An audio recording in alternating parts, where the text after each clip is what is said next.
Welcome to this week's episode of the Keep It Off podcast. I'm Mel Harris, and as always, I am here to bring all of us the truth about what life is like after we've lost loads and loads of weight and the challenges that we all face in trying to keep the damn weight off. Every single person, their bodies and their brains and everything react in different ways.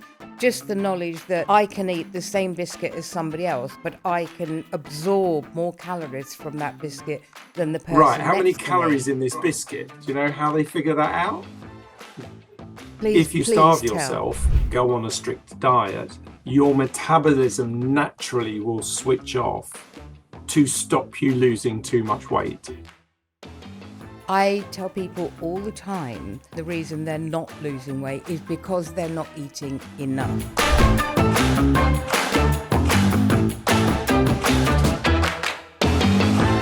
So I'm bringing you today a fantastic guest. If you've been listening to our podcast, you will have heard of Mr. Shaw Summers. He is a leading expert in everything related to weight loss, whether it be weight loss surgery or weight loss drugs. Mr. Shaw Summers, thank you so much for joining us today, Shaw. It's brilliant. Thank you for your time. Hello, Mel, and pleasure to be here again. I'm going to dive straight in with subjects that have really brought about a lot of discussion. People have been writing in and asking questions. One of the things that I think people are most confused about is metabolism. What is our metabolism exactly? People have always said, oh, I've got a fast metabolism, I've got slow metabolism, that's why I lose weight easily or don't put on weight or put on weight easily. None of us really know what that means. So can you explain what our metabolism is, where it starts? It's not just about digestion, I assume. Okay, it's a bit like being asked to explain the universe in 5 minutes. I'll give you longer than 5 minutes, sure. Thank you.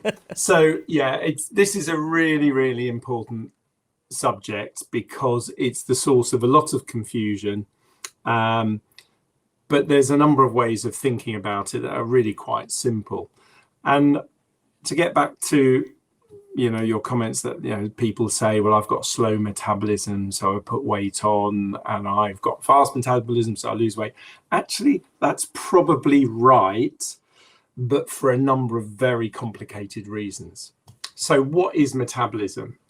So your body is a machine. It's a living, functioning machine that requires energy to do stuff, to think. Your brain, it takes up about a quarter of your body's energy because it's very energy hungry, because it's a supercomputer. It's brilliant. It does lots of things at once and keeps you going.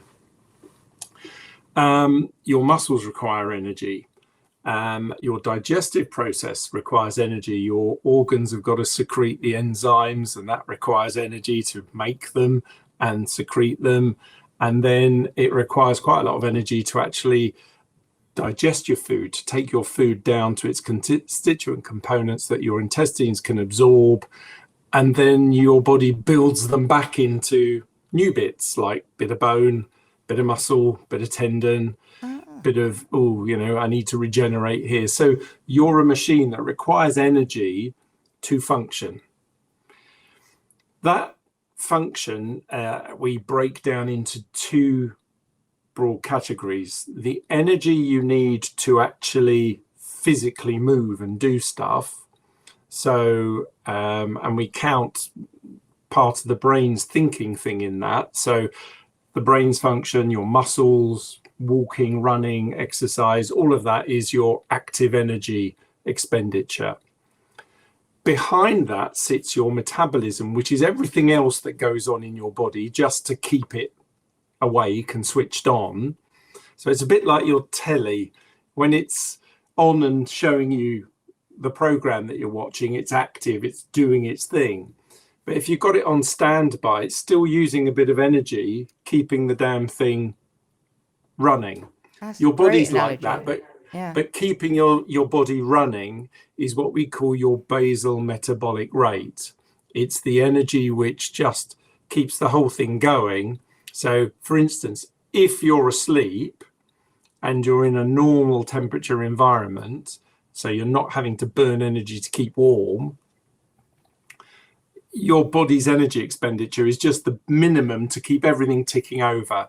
But as soon as you wake up, your brain lights up, you start moving, you then eat something, your metabolism switches right on because you need energy to get all these things going. So your metabolism is the way you burn through stuff in the course of living your life. So how do we measure it? Well, metabolism is generally measured in terms of energy expenditure, and the way the physicists will measure this is calories burnt. So if you get, for instance, rummage around here, a biscuit, and you go, right, how many calories in this biscuit? Do you know how they figure that out? Please tell. So they stick it in a thermic chamber and they burn it. And they add in oxygen, set fire to it, and go, how hot does it get? That's how many calories are released from that biscuit. Wow. And you can do that for any food.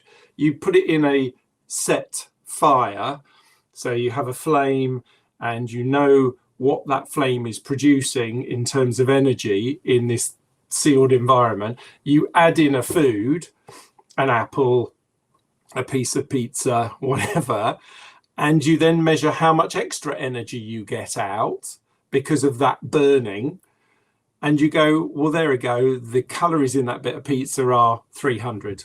That is amazing. So that is how you measure calories in foods.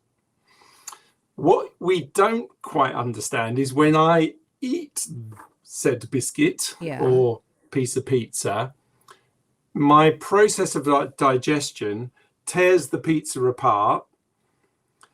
The carbohydrates I burn off or I store as fat. The proteins I tear apart, absorb the amino acids, and then I build more proteins. Or if I've got too much protein, I'll turn it into fat or I'll pee it out. Yeah.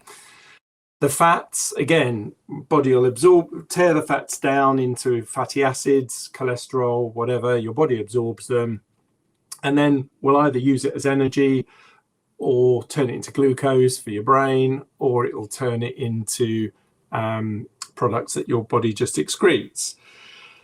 But that process of sucking in the calories and then dealing with them means that if there are 100 calories in this biscuit, when I burn it in a experimental chamber to see how many calories are in it, how many do I absorb? It might be my digestion has actually only not been very efficient, and I've only absorbed 80 calories out of the 100 that were in this. You, on the other hand, might have absorbed 99 because you've got very efficient digestion. Someone else might only absorb 60 because they've got a problem with their digestion, they're intolerant or whatever. And it varies day to day. It varies with your microbiome. The amount of calories you absorb from your food varies enormously, even amongst identical twins. Tim Spector's done a lot of work on this. And you would imagine identical twins, everything works identically. Nothing could be further from the truth. They look the same, but their function varies because of their microbiome, because of their life experience, because of things they've done that day, whether they've had antibiotics as a child. It all influences the metabolic balance, if you like, of what food goes in and how much of that you assimilate, how much comes into your body. And then we've got the how much energy you had to expend to get those calories out of the food.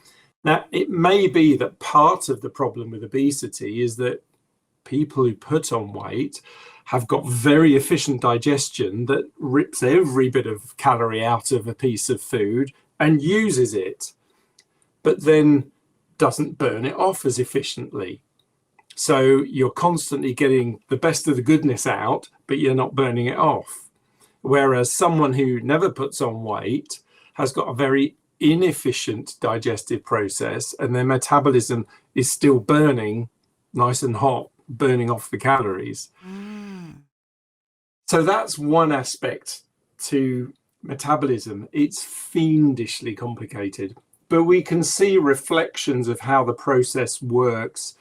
For instance, in youngsters who are actively training in the gym, you get these bodybuilders, typically young men, who will just, go for a big workout in the gym, and then they'll go out and have a big high protein meal. Yeah. Typically they'll go and have, 2 chickens and a load of omelette and stuff. And they'll say they've got the meat sweats. They'll go, oh yeah, I'm really sweating. As I've just had my high protein meal. I've got the meat sweats. And that's a normal reaction. They've eaten a whole ton of protein. Your body's metabolism is switched on, trying to digest the stuff. And because they've had more than a meal's worth, because they're almost overwhelming their digestive system with protein, their metabolism switches on to try and burn off the excess, and they sweat. Because when your metabolism is burning hot, you feel hot, you sweat.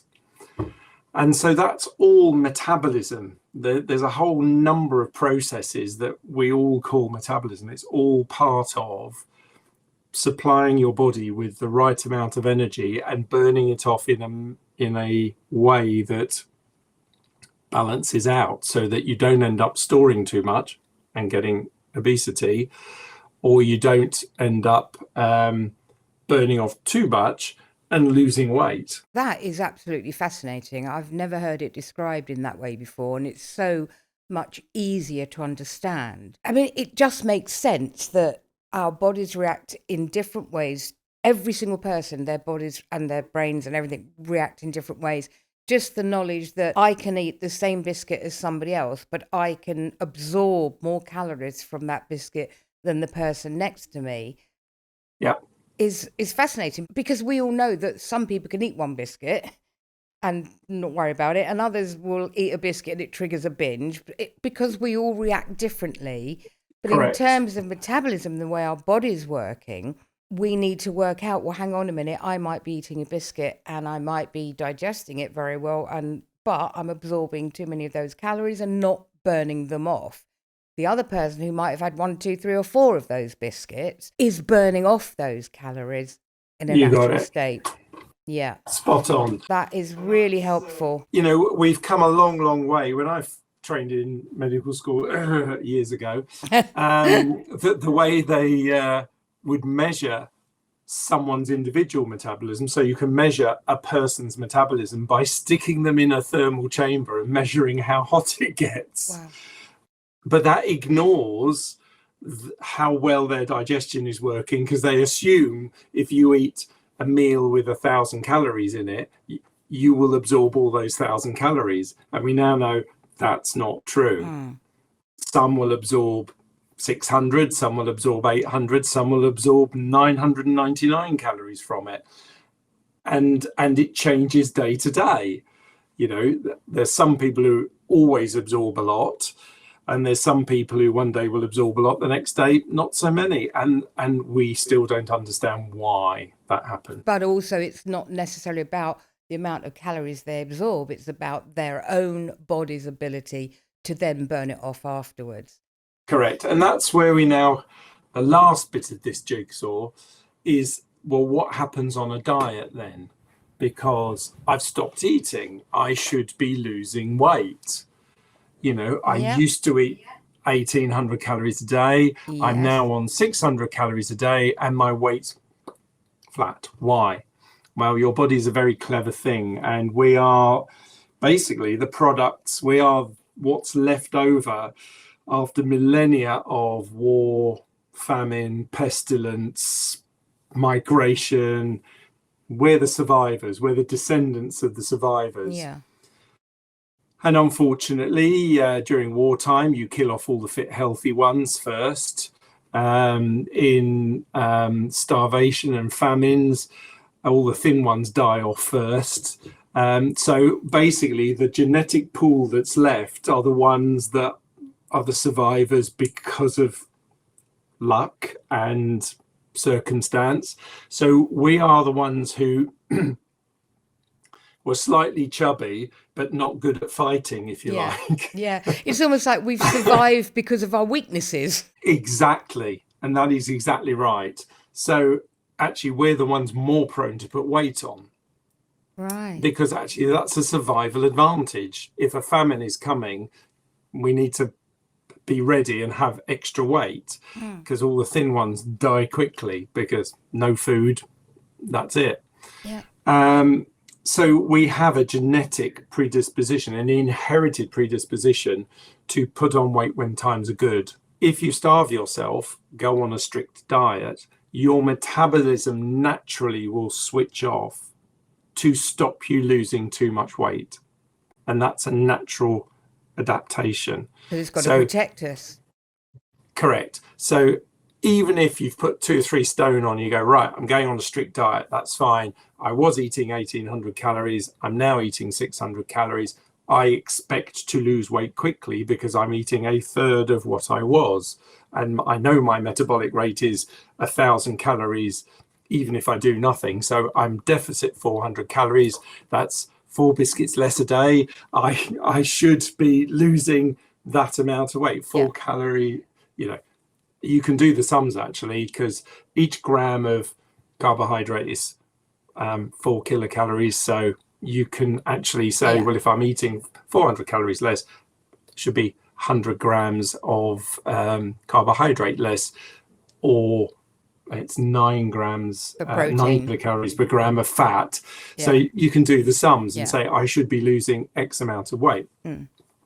Doesn't work like that, because not only do you become more hungry if you're on a diet and your satiety goes down, but your metabolism slows down as well, so that you lose weight more slowly and it preserves your body mass. I tell people all the time that often the reason they're not losing weight is because they're not eating enough. Like you say, once we go into effectively starvation mode, our body will do everything it can to store everything as fat and protect us and stop us from losing weight, because it needs to keep us alive. And not only that, if we're not getting enough food, i.e. enough nutrients into our body, we're not allowing all of our organs to function effectively to do the jobs they need to do. So they need to have a balanced diet where they're not starving themselves.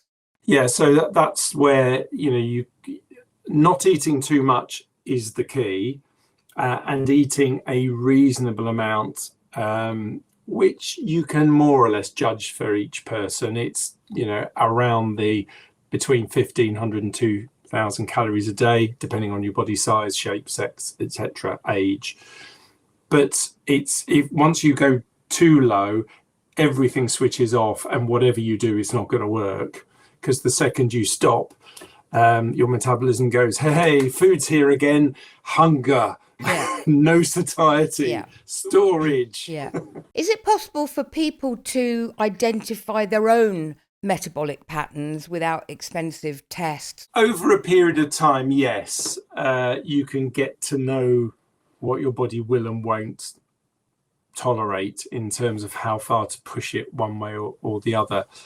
And I think your own metabolic rate you can judge by sort of whether you feel cold a lot. In other words, your metabolism is quite low, and in any given circumstance you're always a bit chilly and shivering. But that's then wrapped up with, do your muscles make any heat? Are they being used, or are you just sitting at a desk all day? Well, you're going to feel cold whether it's warm outside or not. If you're sitting still, you're not generating any heat other than what your liver's turning over in the process of just keeping alive.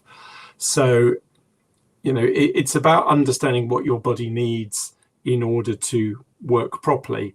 I mean, you wouldn't dream of having a car in the garage which you use occasionally to go to the shops or whatever, but every morning you just turn it on and let it tick over for a bit and then turn it off again just to tick it over. Eventually the brakes are going to seize up, or something's going to not work. And never revving it is not good for it. It's just not going to get the exercise it needs. your body's exactly the same. Wow, this has been an incredibly informative episode. Thank you so much for this. I hope everybody that's listening has taken a lot away from this episode.